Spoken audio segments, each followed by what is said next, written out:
Hi, guys. Welcome to Real Food Recovery. We have a special guest here that I think you're really going to enjoy, and that is Kaily. And she is the creator behind Joy Makers Project.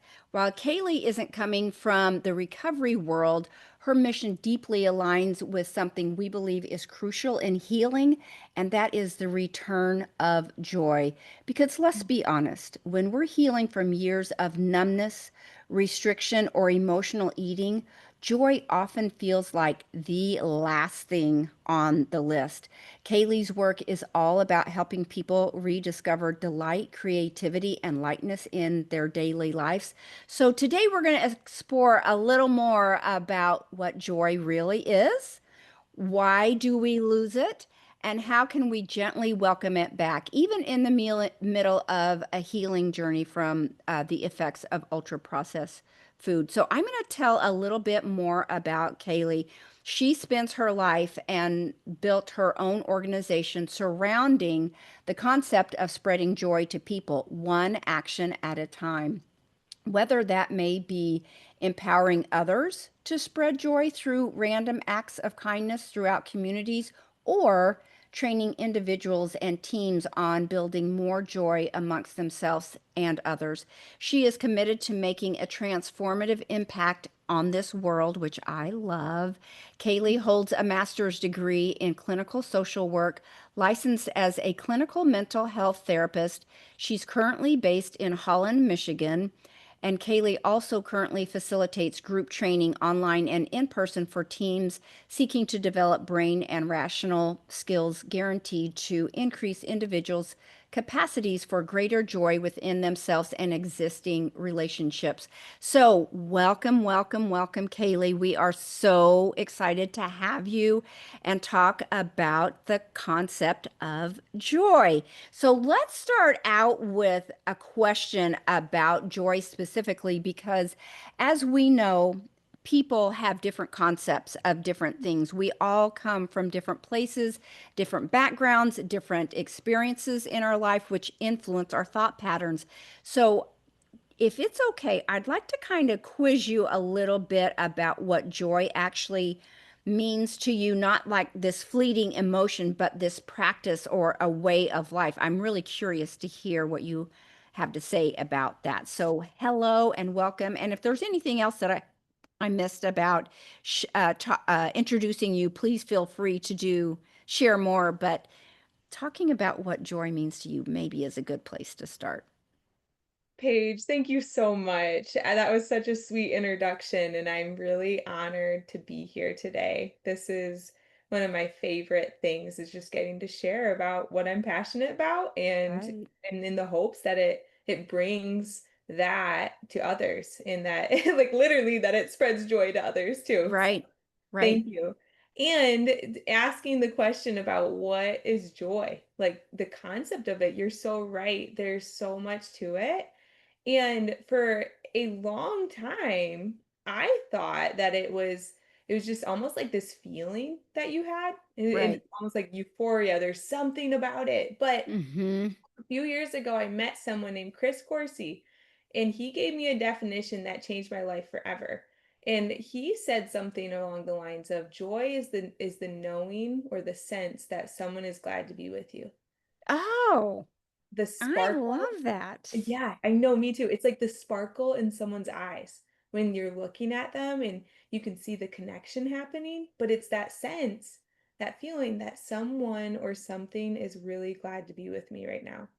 And that's what I would say joy is. And I would love to dive into more of that with you, Paige, because there's so much Yeah. to I'm like on the edge of my seat with that because it. I'm busy making a list of who would be happy to see me. Yeah. Who lights up when I walk in the room? Hmm. Exactly. That's what you want. Actually, once you know, once you see it, you can't unsee it. Yeah. You actually, like even when we joined on today, I could see the joy in your eyes. Oh, thank you. Yes, I was very happy to see you. And I will say that my grandchildren light up when they see me and run to me, and wrap their arms around me. That I know they're feeling joy, but actually I'm the one that feels so much joy to see the spark in their eye. I Well, love and the thing that. about it is the sparkle in people's eyes is contagious. And so you can actually experience joy through someone having a sparkle in their eye, glad Yeah, to see you. But then that also bounces and reflects right back to the other person because it's contagious. I agree with that. It's like something in your brain turns on and lights up when there's this knowing that there's a relational connection happening right now, and it's a positive one. This person's glad to see me because the brain wants to feel safe. The brain wants to feel seen, it wants to Yep. feel taken care of, and so we can really share that joy through even just our facial expressions and showing up. Oh, I agree. You hit on those core human needs of being Yep. seen, heard, and understood. So that's hitting that. And don't you think the opposite is true with like negativity? That Mhm. that's contagious as well. You can bring a glum face into a room and take the whole room down in one fell swoop. Truly, yeah, in one fell swoop. You're so right. And that might be an indicator of that person's joy levels are lower. And they need Hmm. some shoring up, or there's another term called relational circuits, and maybe that person's relational circuit has turned off. And that can be a little contagious too. If we're not Yeah. skilled or practicing growing our joy, it can be Hmm. to fall into non-relational mode, which would also be non-joy mode with others. And Hmm. so the concept of joy I'm talking about today is so much relational joy, um, Yeah, in kind of how we interact with each other or even God. I agree. And they also say you're the most like the five people closest to you, so choose wisely. Yes. I think that makes a huge influence on just your overall outlook on Yeah. life, who you're spending the most time with. And don't you think people naturally gravitate to those people that bring joy into Mhm. their life? Absolutely, Yeah, because it's in our design. Like our brains are designed to run off of joy. Our brains are designed to have home base be joy. And so if your brain recognizes that in another person, it's going to be drawn to that person too. I love that. I'm writing that. Your brains are designed to run off joy. Yep. I Often believe glad to that. share joy. Hmm. Yeah, because we weren't created to be miserable. No, no, no, we weren't. We Yeah, absolutely weren't. And you can see when you have joy is like the secret ingredient that we need to thrive in this world. Like I the know. sense of the relational, glad to be together joy gives strength to communities. It helps people heal. It Yeah. allows there's relational, glad to be together joy. There's an ability to for people to grow their capacities and to even heal from trauma Hmm. and to Yeah, mature because we're meant to grow through joy bonds, not fear bonds.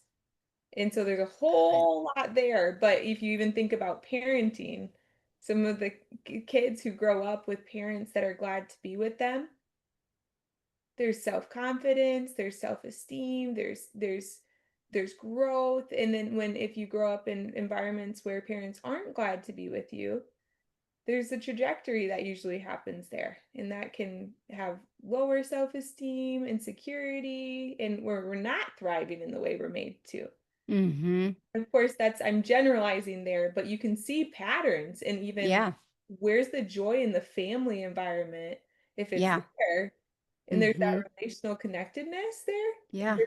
there's a lot more likelihood that the children are going to be able to develop a bit healthier than the children that perhaps are raised in environments that don't have as much joy.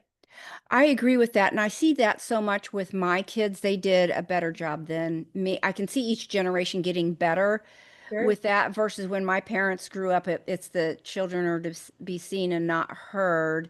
And I sure. was a super hyperactive kid, so I'm sure I got on my parents' nerves. So they weren't always happy to see me bouncing through the Sure. room. So I can see though how my kids are much more patient and loving and just provide this environment for growth for my grandkids. And I can see that they are very well rounded and leading happy little lives. Mhm. So interesting. I love that conversation so much. So that brings me back to Where in the world did you come up with this idea to create this Joy Makers project? What was stirring in you at that time? I'm just so fascinated. I cannot wait to hear what you have to say about how did this girl in Michigan come up with this idea to start a whole new I know I'm just going to create a project about joy. Sure, sure. I know it is so wild, truly. But let me tell you, I about in 2018, I went on this volunteer missions trip around the world for 11 months. And during those 11 months, we went over to 14 different countries. It was 14 or Wow. 15 different countries. And in each country I went to, I would pray and I would ask God, what does this place need? What do these people need? In every country I went to, I felt like the impression that would come was these people need more joy. They need more joy. Everywhere I went, Paige, there was just it was like the need for joy. And I was like, well, what does joy even mean? But I knew it had something to do with people and us connecting. And like there Mm-hmm. was like I guess it was the sparkle in people's eyes that would come. And it was like Mm-hmm. these impacts. Like we have no idea what doing things to share acts of kindness, to share with someone that they're loved, seeing valued and how it can change their lives or change the Yeah. trajectory of their lives. And I would just my goal when I was traveling was to shine that kind of light wherever I went, and I would just hear stories from people, and they Mm. would say things and it just kept coming back like joy, joy, joy. And so when I got back from this 11-month volunteers missions trip, I was back in Michigan. I was like, I have to do something about this.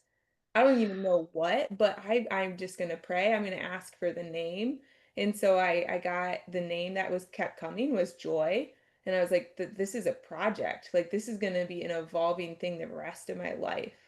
And so then Joy Makers Project eventually came and I started talking to some mentors and the connections just kept happening and people would give me ideas. And so the foundation of Joy Makers Project really was from that 11-month mission trip that gave me some vision for this is a need, not just in America, but around the world. And then also um, that in a Michigan where I could start was I'm just going to go start doing random acts of kindness and see what happens. Wow. And then stories after stories Paige kept coming when I would go out and do these random acts of kindness and it became contagious. And so I really didn't know what I was doing fully at the beginning. I was just like, I just know I've started something Joy Makers Project and I would Yeah. just take the opportunities that came. And it was pretty clear that people wanted to follow that, be part of it. And then it was clear that people's lives were being impacted by these random acts of kindness. But I will say too that eventually, like a few years down the road after starting Joy Makers Project, I met again a good friend and mentor of mine now, Chris Corsi, who runs Thrive Today organization, and he helped me understand the intersection of joy in brain science and theology and how it all comes together and how important it is for human development and flourishing in relationships. Yeah. And so then that's when Joy Makers took on a whole nother, um, I would say like layer or level. It became more complex in that area, combining with me Mm-hmm. getting a master's in social work and Mm-hmm. becoming a therapist. It really kind of went from just random acts of kindness to now this isn't just random acts of kindness. I'm going to help what's on my heart is I'm going to help coach people on how to heal and how to develop into the most joy-filled person they're made to be. You said the word connection a couple of times. And so, what we do at Real Food Recovery is we help people recover from the effects of ultra processed food. Some people call it food addiction, some Yeah. people call it food obsession, whatever. How we help people heal is always the same, regardless if you want to call it addiction or use disorder. But one of the things that we talk about is how connection is the opposite of addiction. Yep. And I heard you bring that up as far as joy. And so it just, when you're connected, you have these beautiful oxytocin, some gentle dopamine, some endorphins going on. And so you're not trying to substitute substances to numb out any of these pains that are so painful. And Right. again, you're covering those basic human needs of feeling seen, heard, and understood. So it really is. I was just interested to hear you talk about how connection invites such joy in people's life, regardless of what they're dealing with, regardless of the circumstances. And it sounds like you've had a lot of experiences with a lot of people. Are there anything that has surprised you, what you've learned about people through this process of helping them access more joy? Yeah, that's such a good question, Paige. Thanks for asking that. Yeah, there's been so many things that have surprised me. I mean, just the reality that joy is a simple yet such profound concept and need. Like when people are like, "Really, you're spreading joy?" And it's like, "Yeah." For a You know? living? Right, yeah, it's like, yeah, but this is actually really profound, and so Yeah, what surprised me is the more I learn about the brain and the design of the brain, the more I realize how necessary having greater joy in one's life is for them to truly hmm, flourish, and yeah, I will even use like some friendships that I've had where they don't have maybe a person doesn't have any friends or maybe only has one, but then we start spending more time together and they hmm, getting around more glad to be togetherness. And then you just watch this person's capacity grow and what they're able to hmm, endure, what they're able to withstand, and even the way they see themselves. yeah, It's like joy is energizing for yeah, people. Um, totally. so in when it comes to addiction and recovery, a lot of times I'm still learning all of this, but I've noticed that with addiction and recovery stuff, sometimes it's we're trying to fill the voids of where we're not experiencing joy or where we have Right. attachment pain, the Hmm. loss of something that you love or you wish you could be close to. And so even being someone of joy, you can actually really help people heal just by being a presence of I'm glad to be with you in your pain. Like, I love that. It's like yoking yourself to someone else where it divides the weight yeah, and just knowing that there's someone else there. That makes me think of I just got back from an overseas trip and yeah, we had planes canceled. And yeah, so that is a domino effect for all your connections, which when you're right. coming from out of the country, it literally is a domino effect. And so, in the middle of the chaos of rerouting everyone, I got separated from this group of people that I was traveling with, and I was on my own, which is my biggest fear, like Mhm. trying to navigate these big foreign airports that Sure. I'm not familiar with. And I thought about this a few times about how just having, even if I just had one person out of our group, I think we had 13 people, it would have made me feel so much more safe and secure, even though they might not know any better than I did. It was that connectedness of I'm not in this alone. I'm not having to figure out this alone. What do you think? Well, what do you think?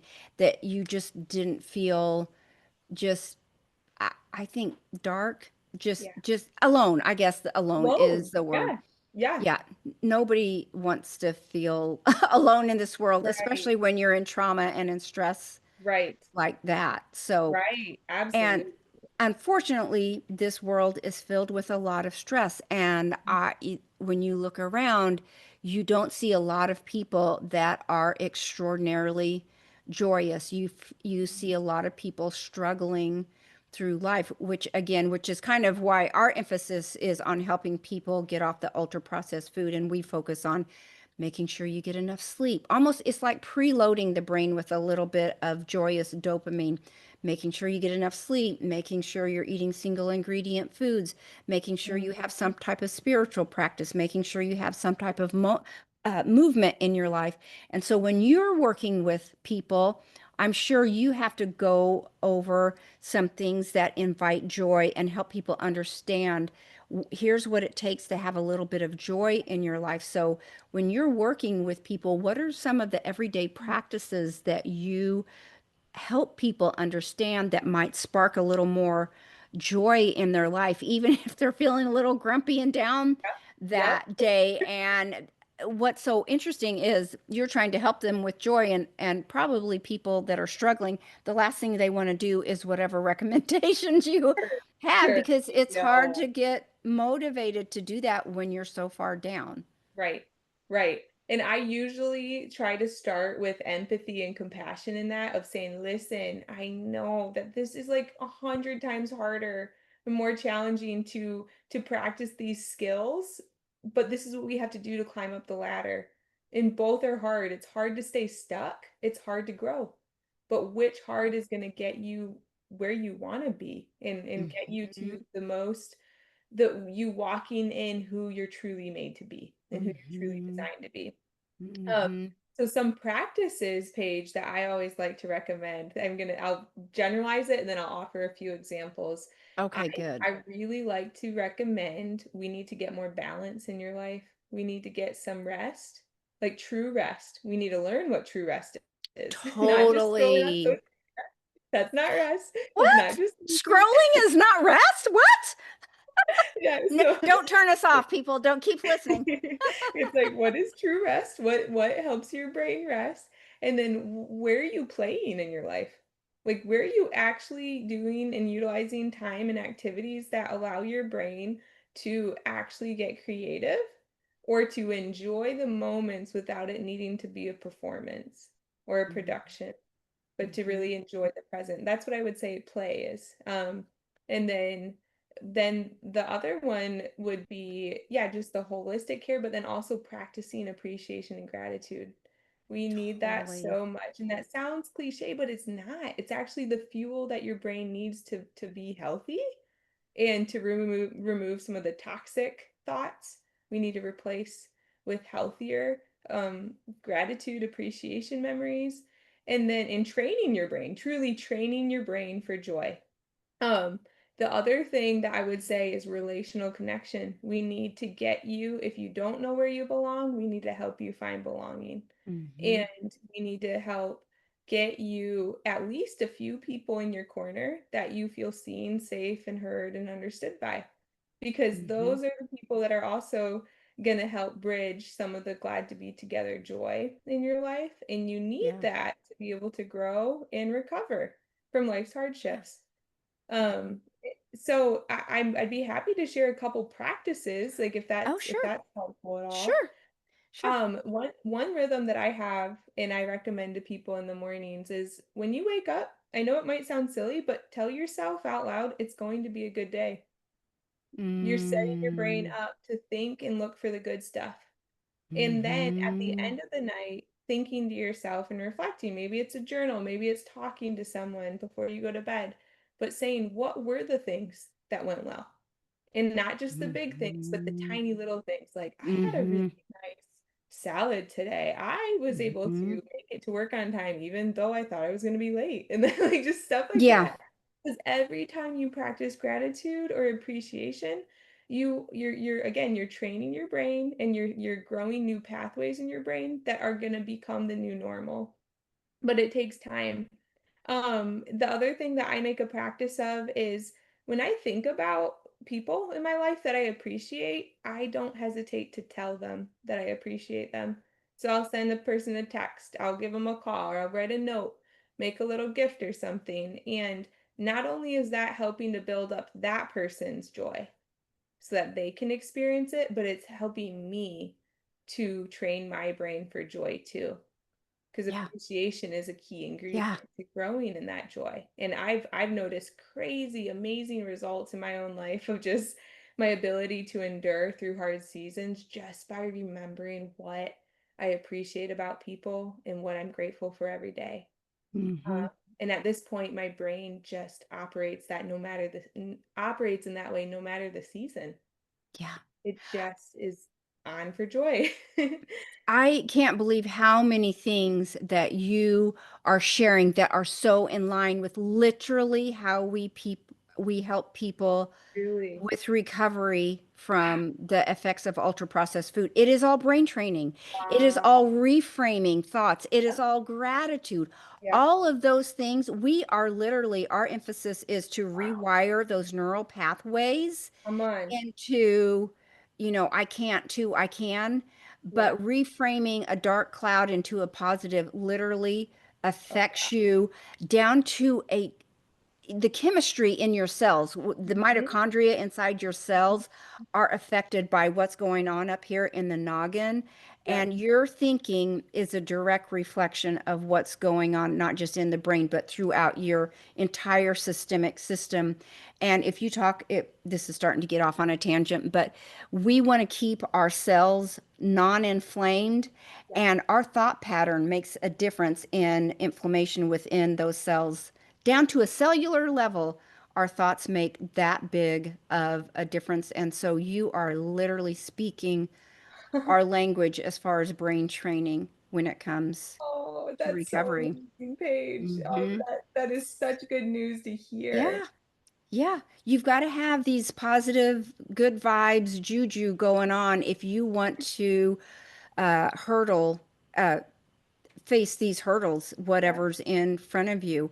So, speaking of hurdles that come Yeah. in front of you, there are things that it seems like blocks people's joy Mm, that they can't quite seem to get past. Have you noticed any patterns in mhm. people's lives that are the biggest obstacles in overcoming this kind of dark dread and keeping them stuck, not being able to access joy in their life? Yeah, absolutely. And it's heartbreaking. It really breaks my heart to see that. And some of the barriers that I notice are automatic negative thinking, where people are just so stuck Hmm. in a rut of pessimism and even just having Hmm. a hard time to even think about, I can't even think about one thing I'm grateful for. But if there's an Hmm. openness, even if it's a crack of openness to grow, we can get places because we can just start off with, well, what's in this room that you kind of like? Hmm. Like what are you wearing right now that maybe you're grateful for those socks? Like it's okay if they have a hole in them, just think I've even got socks. yeah, I I've got nine toes that are covered. exactly. It's like the starting so small. So Yeah. that's a barrier, or at least like I would say it can feel like a setback at first of just that. And also say when we're underdeveloped in our maturity, and so we Hmm. don't talk about this a lot as a culture, but there really are Yeah. skills and needs we have to develop into the next stage of maturity well. And so if we're an adult physically and we have adult-like responsibilities, but we are emotionally and relationally about at a 7-year-old's maturity level, that's going to be a barrier to experiencing true joy because you might be Hmm. feeling more overwhelmed with responsibilities than having the capacity to enjoy what's laid before you. So that's another thing. And then I would say loneliness and isolation is a Yeah. barrier because That's yeah, tough. yeah, we really need the belonging. We need the glad to be together joy with others. And so that is a huge need too, everywhere, not just in Hmm. the US, but across the span of like people are craving to actually be known. But to be known, Yeah. we really need to belong. And Yeah. we need to create communities that know how to help each other belong somewhere. Hmm. You mentioned emotional immaturity and people like that are operating from a 7-year-old Yeah. level. Have you ever heard that people become emotionally stunted at whatever age some major trauma happened, that they don't Yes. develop more?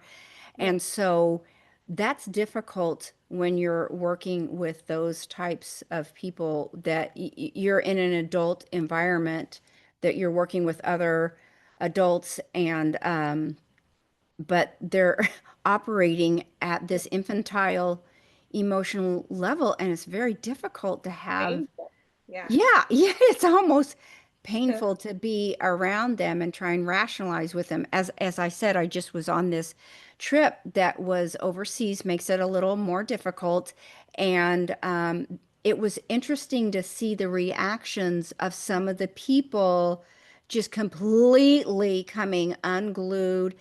angry, hostile versus the others that jumped in. Okay, what are we going to do next? Let's Yep. go get in this line or let's call this number. So it was interesting to see the major dichotomy Yeah. between how people handled that situation. And it was almost kind of a fun game to sit back and watch how these people are either unraveling or just gravitating towards solution. But Sure. once those people started unraveling, it was very difficult to ever reel them Yeah. back in. And you notice through the whole trip Ah, that there is some signals of their negativity that sadly just followed them and just seemed to be grumpy seemed to be their first go-to emotion. yes. And that's part of the importance of joy and this glad to be togetherness, because with joy, that's the ingredient you need to mature. Like you need relationships that have joy with you, that are also more mature than you, to help you grow. Because Mm-hmm. our minds work, we emulate those around us. We want to learn from a Mm-hmm. bigger, more mature mind. And Mm-hmm. so that, I love the just what you're bringing up. It's like you're point blank period right there, Paige. You're just showing a really important example of Yeah.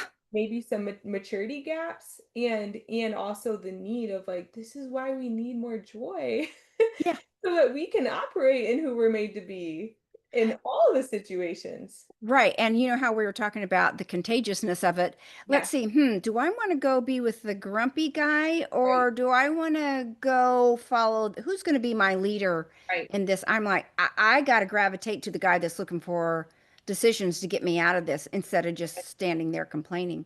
Right. So that was interesting to put those points together.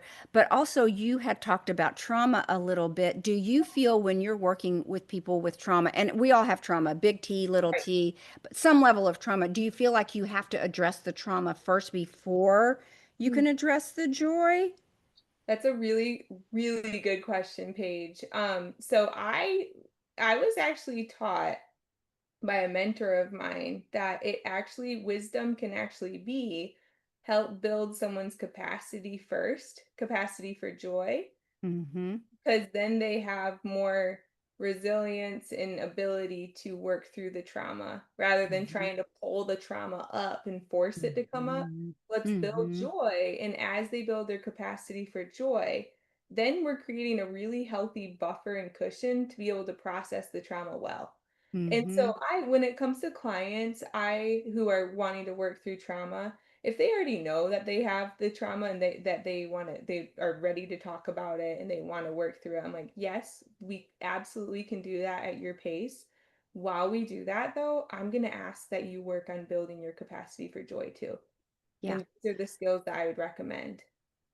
I love that because it makes me think about how we work with our clients too, because a lot of times, obviously, people that we work with have had trauma and they're using food to numb. And so Yeah. a lot of times we start with the four basics of single ingredient food or non-processed food, sleep, movement, spirituality.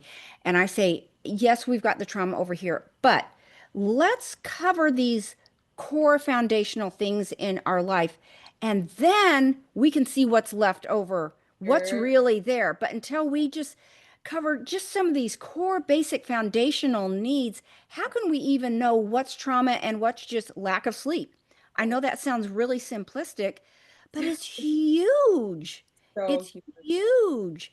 So it doesn't always have to be extremely, extremely, extremely deep.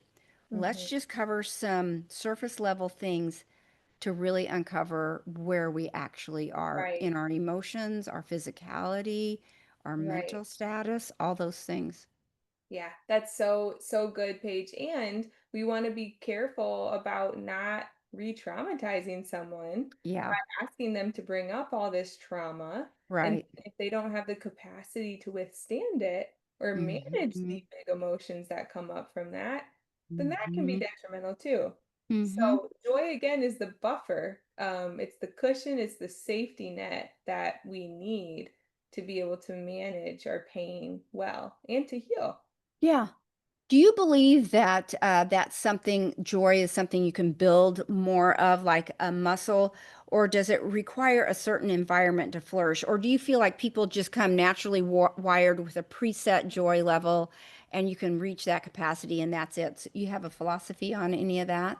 That's such a good question. I I want to say yes to all of it. So Mm-hmm. I would say environment is hugely important. Again, my mentor one time gave me a picture of a garden and was showing me like, joy, like the life we're meant to live is like a garden, but you need to have the right environment for that garden to flourish, and you need to put work into it for it to flourish. And Mm-hmm. so it's like the environment is super important. Like, who are the glad to be together relationships in your life? We need that. Um, and you can see the influences when it's not there, it's not that it's impossible, but I think it can be much more difficult to grow in that glad to be together joy unless Mm-hmm. you're connecting to what I would believe like God to be. Because Mm-hmm. really we're never alone, actually, if we believe that. And so there's a way to connect to like a higher power in receiving joy and growing joy that way. But most of the time, Mm-hmm. we're most comfortable connecting with human to human interaction, at least for starters. And so Yeah. there's that. And then I would also say, um, what was your, well, I'm blanking out on what your, I just wanted to know, can you build on it? I mean, do yes. you feel like we all have a baseline level and we can't move past there? Or do you think joy is something with somebody that kind of has a low level? Is there ability to raise that up? So much ability to raise that up. And I think it's limitless. Like, I don't think there's an end to how much joy you can grow in. And I'll use my life as an example. I used to be someone that was plagued with anxiety and Yeah. depression symptoms. And Mhm. even though I had some measures of joy, I didn't know how to maintain it when I would experience big emotions or big events in my life that were Mm-hmm. big for me to handle, honestly. Yeah. And so then when I started practicing these skills and just got really consistent with it, growing in my appreciation and gratitude, growing and connecting with people, growing and connecting with God, growing in play and rest and really having that sense of belonging, I watched myself transform, like, and people around me saw that happening, and I went from the girl who didn't know how to manage her big negative emotions to the woman that is now coaching people on how to recover from their upsets and how to recover from depression, anxiety, and live their most joy-filled lives possible. And so it is possible, and I will say if it can happen for me, it can happen for anyone. Yeah, I so believe that people that have like some type of a spiritual foundation, and we never push people about religion, that we're just saying some type of spiritual higher power, a place to go when life kicks you in the teeth versus substances, that when you have that practice, that you can experience joy and grief at the same time because life is going to kick you in the teeth. That's just a given, unfortunately.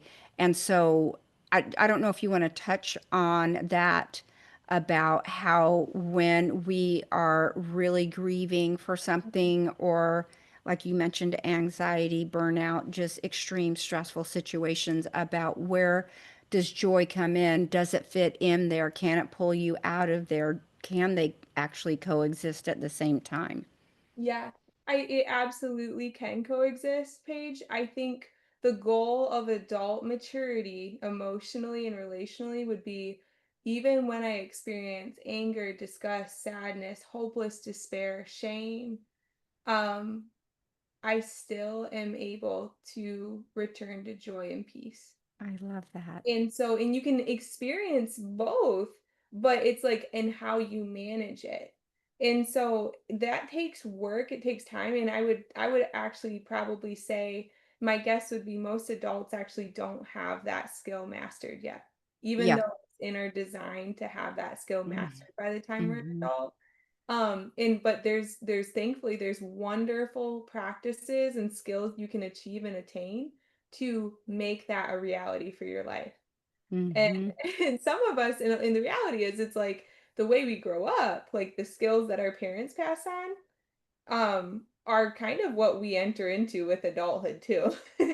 And Mm-hmm. so that's adulthood is a really good time to evaluate and assess where am I strong in? What skills did my parents give me that or caregivers give me that were really good that I needed? And where are the gaps? Where are the skills that maybe they didn't have so they couldn't pass on to me that I might need to grow in?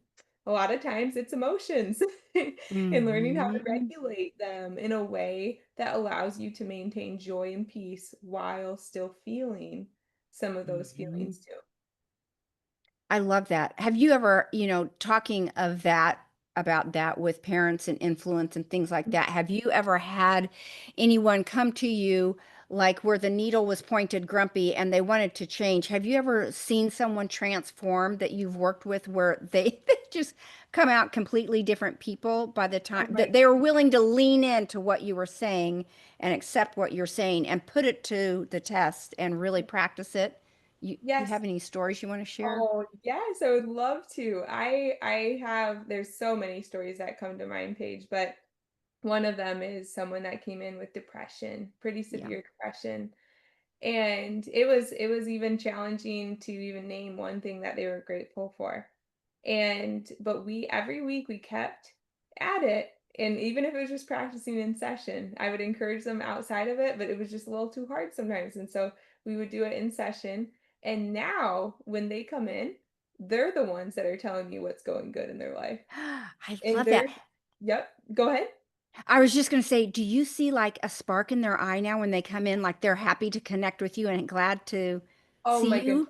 Yes, it is and I have the sparkle in my eye too because there's Mm-hmm. so much joy and excitement in seeing this person grow.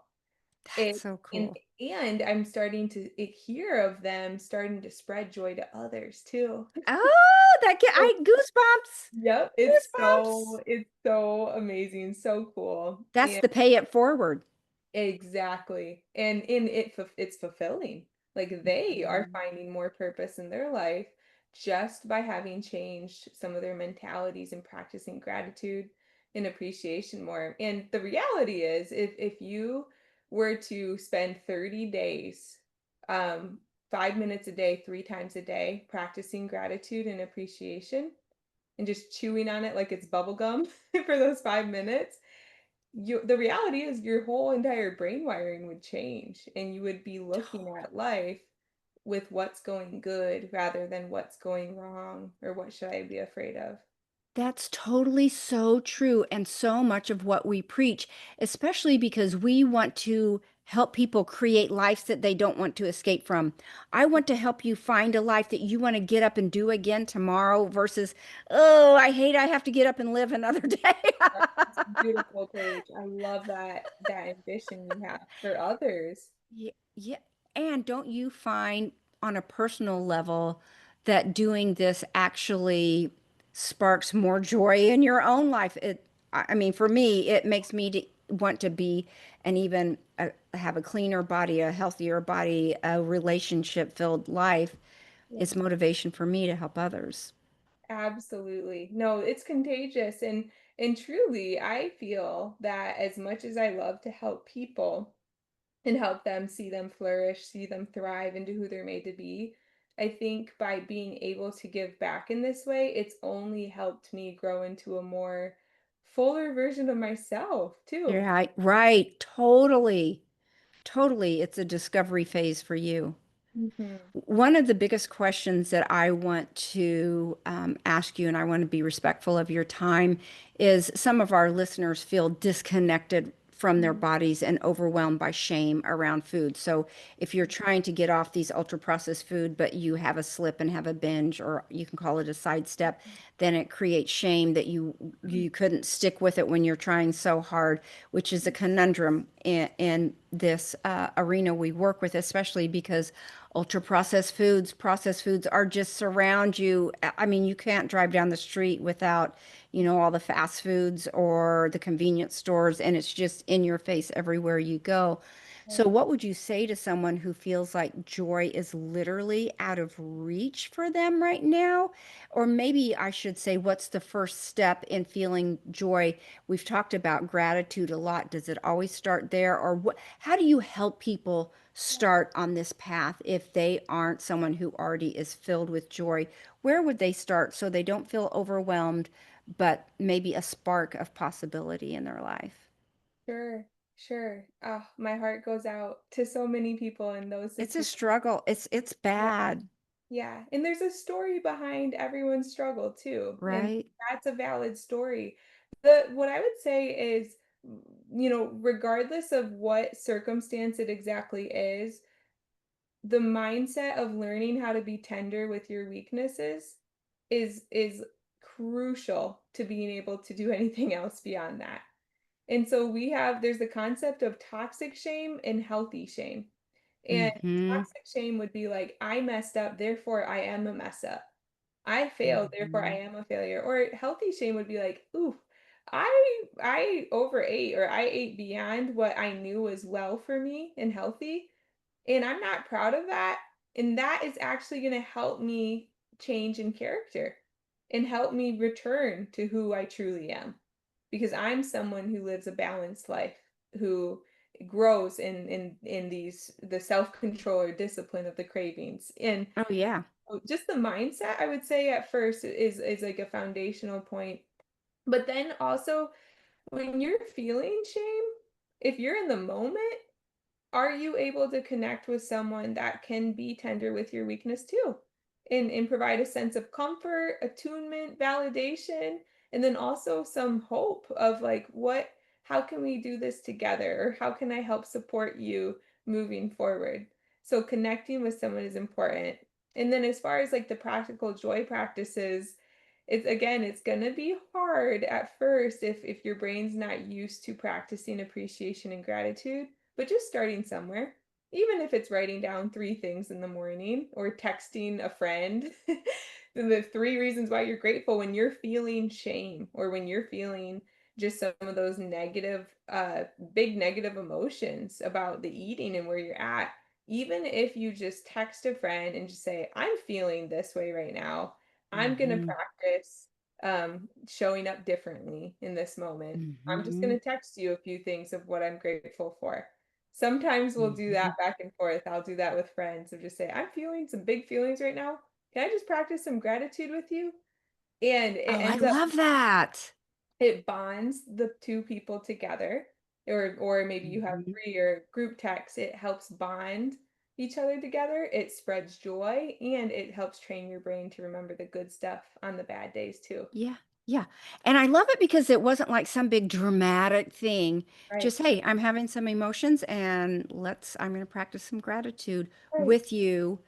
And which also would probably help the other person as well. And I love how you emphasize the dichotomy between compassion and shame so much because Mhm. compassion leads to growth, shame leads to being stuck and moving backwards. It's never going to get us to where we want to be. So it's a useless emotion for progress, right? And compassion opens up the door for all kinds of opportunities for growth, which is why we focus on that so much. You've got to have compassion, which why we have this support group at Real Food Recovery. We have a support group because people that are trying to recover, you need support. And oftentimes it's a mirror that comes back to you of Mm, a loving place that sometimes it's difficult for you to get there.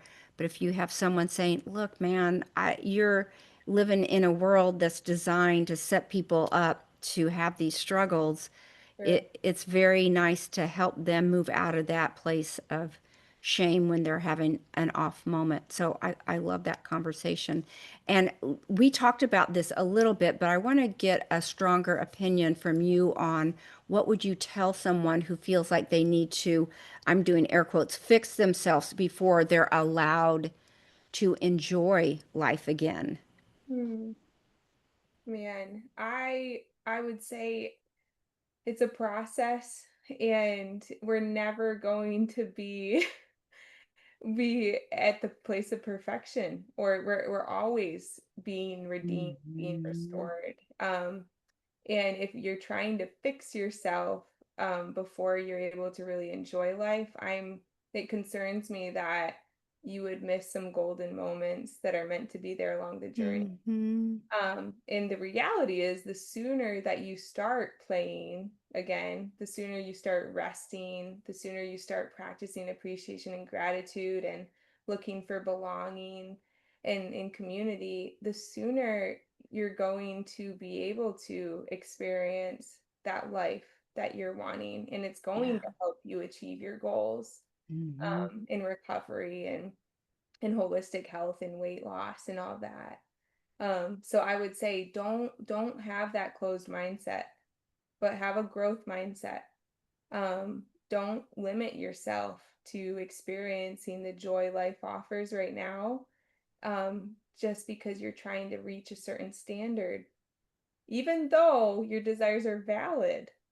But there's different ways to go about it than keeping yourself stuck until you achieve that certain result. Yeah, I agree so much. And we work with people a lot on their belief system, which helps in identity shift, which then helps with habit change. And so all of that impacts what that self-talk. Yeah. We work a lot on that self-talk and that drives the next right move, right? So I'm going to leave you with one final question since the audience that we have mostly are people struggling with the effects of ultra processed food and striving for recovery. If joy had a voice, what might it be saying to someone in recovery right now? Paige, I loved that question so much. And one of the first things that had come to mind was, if joy had a voice, that it would sound like this: Come, spend time with me.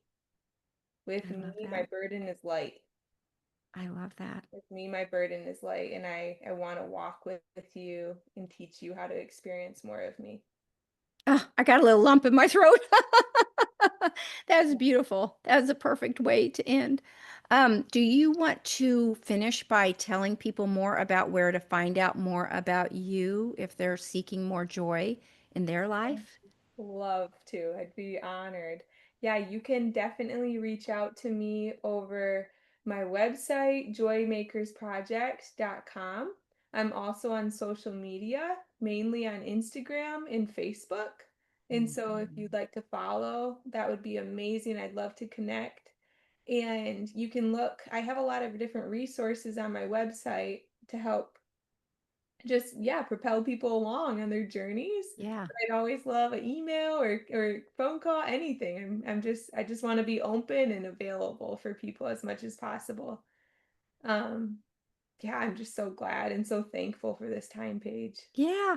And I have to tell you, I have to put a plug in for her Instagram that I follow Kaylee on Instagram. And if you want a guaranteed smile, follow her on Instagram because you will find yourself smiling without even realize that it's happening. So she does bring out the light in other people. So I can't thank you enough for being here. You've added an extra sparkle to my day. So I Oh, appreciate you so much. And we just want to tell everybody thank you for listening. And if you want to find out more about us, you can find us at realfoodrecovery4u.com. That's the number 4 and the letter U. Thanks, guys. We'll see you next time. Bye bye.